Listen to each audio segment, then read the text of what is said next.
அண்மை செய்தி மதுரை கே நகர் சுந்தரம் பூங்கா பகுதியில் உணவு கடைகளை அமைக்க இடைக்கால தடை விதித்து உயர்நீதிமன்ற மதுரை கிளை அமர்வு உத்தரவு பிறப்பித்திருக்கிறது. இதை பற்றின மேலும் விவரங்களை எமது செய்தியாளர் சந்திரன் வழங்க கேட்கலாம். சந்திரன் வணக்கம், விவரங்கள் என்ன பகிரலாம்? வணக்கம். மதுரை சுந்தரம் பூங்கா பகுதியில் உணவு கடைகள் அமைக்க இடைக்கால தடை விதித்து இந்த மதுரை கிளை உத்தரவிட்டுள்ளது. வணிக நிறுவனங்களை கட்டுவது மட்டுமே மாநகராட்சி பணி அல்ல, மக்களுக்கு தேவையான நலத்திட்டங்களான வீடுகள் கட்டிக் கொடுப்பது, சுகாதார நடவடிக்கைகளை பலப்படுத்துவது, நீர்நிலைகளை மேம்படுத்துவதும் தான் மாநகராட்சி முக்கிய பணியாக நீதிபதி கருத்து தெரிவித்துள்ளனர். மக்கள் மூச்சு விட வரக்கூடிய இடங்களில் எல்லாம் தொடர்ந்து கடைகளை கட்டி மாநகராட்சி கவுன்சிலருக்கும் அவங்க உறவினருக்கும் அந்த வணிக நிறுவனங்களை ஒப்படைப்பதற்கான இது போன்ற நடவடிக்கைகள் மாநகராட்சி எடுக்காத நீதிபதி கடுமையாக கேள்வி எழுப்பியுள்ளனர். உலகில் மிகப்பெரிய மெரினா கடற்கரையில் கூட நிரந்தரமான உணவகங்கள் கிடையாது.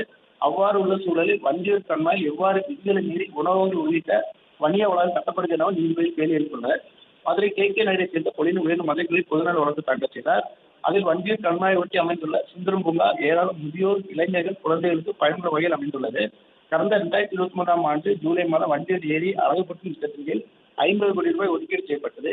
ஏரியின் கரைகளை பலப்படுத்துவது, கம்பி வலை அமைப்பு போன்ற திட்டங்களுடன் பூங்காவுக்குள் 40 உணவு கடைகள் அமைக்கும் திட்டமிடப்பட்டுள்ளது. இது விதிகளுக்கு எதிராக என தடை விதிக்க வேண்டும் என கோரியிருந்தார். இந்த வழக்கில் நீதிபதி சுரேஷ்குமார் அலுவலக அமர்வு முன்பாக விசாரணைக்கு வந்தது. அப்பொழுது அரசு பொதுப்பணித்துறை தரப்பில் மதுரை மாநகராட்சி வணிக ரீதியான கட்டுமான பணிகளுக்கு எந்த விதமான அனுமதி வழங்குவதை தெரிவிக்கப்பட்டது. இதைத் தொடர்ந்த நீதிபதியில் உலகில் மிகப்பெரிய மெரினா கடற்கரையில் கூட நிரந்தரமான உணவுகள் கிடையாது. அவ்வாறு உள்ள சூழலில் வண்டியூர் கண்மாயில் எவ்வாறு விதிகளை மீறி உணவுகள் உள்ளிட்ட வணிக கட்டங்கள் கட்டப்படுகிறது என கேள்வி எழுப்பினார்.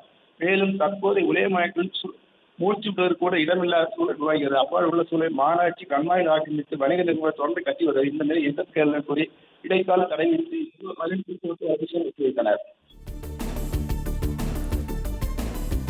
விவரங்களை வழங்கியமைக்கு நன்றி சந்திரன்.